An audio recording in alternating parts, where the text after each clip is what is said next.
హరహర మహాదేవ రక్ష భైరవ విధాత టీవీ ప్రేక్షకులందరికీ కాలభైరవుని అనుగ్రహంతో సుఖ సంతోషాలతో ఉండాలని మనస్ఫూర్తిగా ప్రార్థిస్తూ మీ విశ్వసాయి గురూజీ.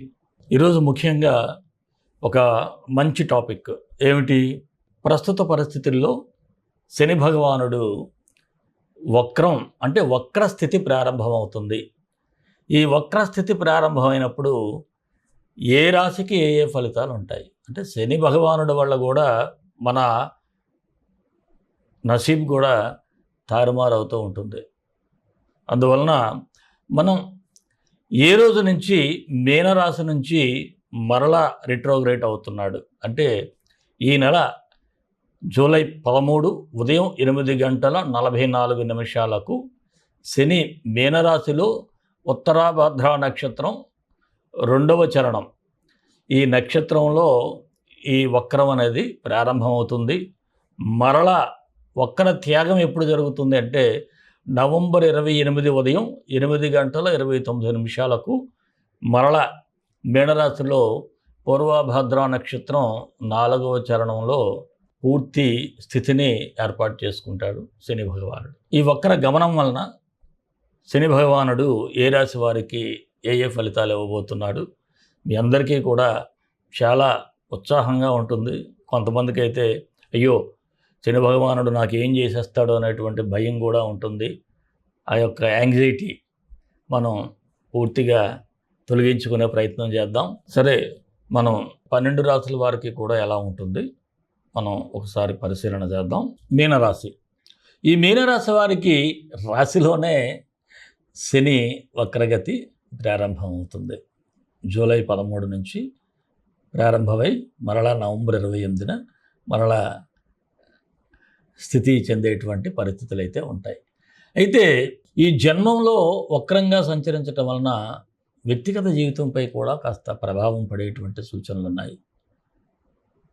ఒకసారి మీరు మానసికమైనటువంటి విమర్శ చేసుకోవాల్సి ఉంటుంది, ఆత్మ పరిశీలన చేసుకోవాలి. అంటే ప్రతిదీ కూడా మిమ్మల్ని మీరు పోస్ట్ మార్టం చేసుకోవాలి. ఒక మాటలో చెప్పాలంటే నేనేం చేస్తున్నాను, ఎలా మాట్లాడుతున్నాను, ఎలా ప్రవర్తిస్తున్నాను, ఇలాంటివన్నీ కూడా మీకు మీరే ఒక పోస్ట్ మార్టంలో చేసుకోవాలి, తప్పదు. ఎందుకంటే ఏలినాటి శని మీకు జన్మంలో ఉంది కాబట్టి చాలా అవసరం. ఒక్కొక్కసారి మీ సెల్ఫ్ కాన్ఫిడెన్స్ అంటే ఆత్మవిశ్వాసం మీద కూడా మీకు దెబ్బకొట్టేటువంటి పరిస్థితులు ఉంటాయి. అది కూడా సడలిపోతారు. మీ సెల్ఫ్ కాన్ఫిడెన్స్ను కూడా ఇక్కడ కూడా జాగ్రత్తగా ఉండాలి. నిర్ణయాలు తీసుకోవటంలో ఆలస్యం అవటం, సందిగ్ధత ఇలాంటివన్నీ కనిపిస్తూ ఉంటాయి. అయితే ఇక్కడ మీరు భయపడాల్సినటువంటి అవసరం లేదు. జాగ్రత్తగా మీ ఇంట్లో పెద్దవారి సలహాలు పాటించటం, వారి యొక్క బ్లెస్సింగ్స్ తీసుకోవటం కొంత మంచి జరుగుతుంది. అలాగే గతంలో చేసిన పొరపాట్లు కూడా దిద్దుకునేటువంటి ఒక ఆపర్చునిటీని ఇక్కడ మీకు శని భగవానుడు ఇచ్చారు. ఆ ఆపర్చునిటీని యూటిలైజ్ చేసుకోండి. మరలా అదే తప్పులను రిపీట్ చేయకండి. రిపీట్ చేయకుండా ఆ తప్పును మీరు సరిదిద్దుకున్నట్లయితే అద్భుతంగా ఉంటుంది. కాకపోతే ఒత్తిడి అధికంగా ఉంటుంది. ఒత్తిడిని తట్టుకుంటూ ఉండాలి. చాలా శ్రమ పడతారు, ఇమీడియట్గా రిజల్ట్ రాదు. అది కూడా మీకు కాస్త బాధగా ఉంటుంది. కానీ నిదానంగా వ్యవహరిస్తే మీకు గుడ్ రిజల్ట్ వచ్చేటువంటి సమయం అయితే ఉంటుంది. అలాగే ఉద్యోగస్తులు మాత్రం పై అధికారులతో చాలా జాగ్రత్తగా ఉండాలి. ఒక్కొక్కసారి మీరు పెర్ఫెక్ట్గా వర్క్ చేసిన ఎక్కడో చిన్న మిస్కమ్యూనికేషన్ వల్ల ఎక్కడో మీ అధికారులతో మీకు చిన్న ప్రాబ్లమ్స్ అయితే వస్తాయి. జాగ్రత్తగా ఉండాలి. ఇంకా ఖర్చులు కూడా అదుపులో పెట్టుకోవాలి. అదుపులో పెట్టుకోకపోతే మీరు ఫైనాన్షియల్గా ఇబ్బందులు అయితే ఎదుర్కొంటూ ఉంటారు. అలాగే ఇంకా పెట్టుబడులు కానీ రుణాలు తీసుకోవాల్సినప్పుడు కానీ కాస్త ప్రొఫెషనల్గా అడ్వైజర్స్ తీసుకుంటే చాలా మంచిది. అది చూసుకోండి. ఇంకా కుటుంబ పరంగా కూడా కాస్త ఆవేశం అంటే ఉద్రిక్తత, ఒకరి పట్ల ఒకరికి ద్వేషం పెరిగిపోవటం, కుటుంబంలో కూడా ఎందుకో తెలియకుండానే మీకు ఒకరంటే ఒకరికి పడకపోవటం, ఇవన్నీ జరుగుతూ ఉంటాయి. అక్కడ మీరు కొద్దిగా మైండ్ని ఒక్కసారి రివీల్ చేసుకోవటం, ధ్యానం చేయడం చేసినట్లయితే కూల్ అన్నట్టు తయారవుతుంది. ఇటు మీనరాశి మగవారైనా ఆడవారైనా సరే గుర్తుపెట్టుకోండి.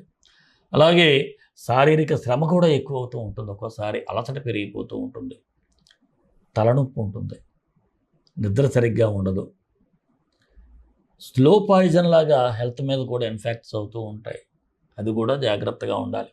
ముఖ్యంగా మీ డైట్ని చాలా జాగ్రత్తగా చూసుకోవాలి. ఫాస్ట్ ఫుడ్స్ అన్నీ తగ్గించుకోవాలి.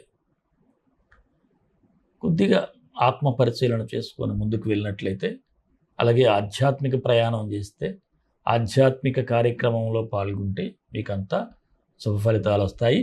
మరి ఈ శని భగవానుడికి ఏ పరిహారం చేసుకుంటే మనకి మంచి జరుగుతుంది అంటే, నేను ముందే చెప్పాను, శని సేవను కోరుతాడు. ఏదైనా ఒక సేవ చేయండి. నోరు లేని జీవులకి, ముఖ్యంగా నాటుగోవులు, దేశవాళీ ఆవులకి దానా పెట్టడం ఇలాంటివి, లేదంటే ఇతర మన కుక్కలకు కానీ ఏదైనా మూగుజీవులకు కూడా మీరు ఆహారం వేయచ్చు. అలాగే ఎవరికైనా లేనివాడికి అన్నం పెట్టండి. ఉన్నవాళ్ళకి అన్నం పెట్టడం, ఉన్నవాడికి మందు పోయించటం, లేదనుకుంటే ఇలాంటి పనులు చేసి మనల్ని ఏదో శని భగవానుడు ఉద్ధరిస్తాడు అనుకుంటే జరిగేది కాదు. మీరు లేనివారికి, అనాథలకి ఆశ్రమాల్లో కానీ అలాంటి చోట ఏదైనా మీకు అవకాశం ఉంటే భోజనం కానీ వాళ్ళకి ఏదైనా ఇవ్వటం అలాంటివి ఏమైనా చేయండి. అలాగే మీరు ప్రతి శనివారం కూడా నువ్వుల నూనెతో ఒక నల్లని ఒత్తు వేసి మీ ఇంట్లో దేవుని గదిలోనే దీపం వెలిగించండి. అది కూడా మంచిదే. ఇక కాళభైరవ గాయత్రి అది కూడా చదువుకోవాలి. కాళకాళాయ విద్మహే కాళాతీతాయ ధీమహి తన్నో కాళభైరవ ప్రచోదయాత్, అది నిరంతరం చదువుకోవటం. అలాగే ఈ శని వక్రగమనంలో మీకు అవకాశం ఉంటే మీరు మన పీఠంలో జరిగేటువంటి, ఇప్పుడు మన దేవాలయంలోనే జరుగుతుంది ఈ యొక్క కాళభైరవ హోమ కార్యక్రమంలో మీరు పరోక్షంగా పాల్గొన్నట్లయితే ఈ యొక్క చెడు ఫలితాలు ఏవైతే ఉన్నాయో అవి కాస్త తగ్గేటువంటి అవకాశం ఉంటుంది. అలాగే నేను చెప్పినటువంటి శనికి కూడా శం శనీశ్వరాయ నమః, శం శనీశ్వరాయ నమః అనే మంత్రాన్ని కూడా ప్రతినిత్యం ఒక 11 సార్లైనా కనీసం ఉదయం సాయంత్రం పఠించినట్లయితే అద్భుతంగా ఉంటుంది. సర్వే జనా సుఖినో భవంతు, లోకా సమస్త సుఖినో భవంతు. దేశం కోసం, ధర్మం కోసం, భారతీయ సంస్కృతి విలువల కోసం పాటుపడదాం. స్వస్తి.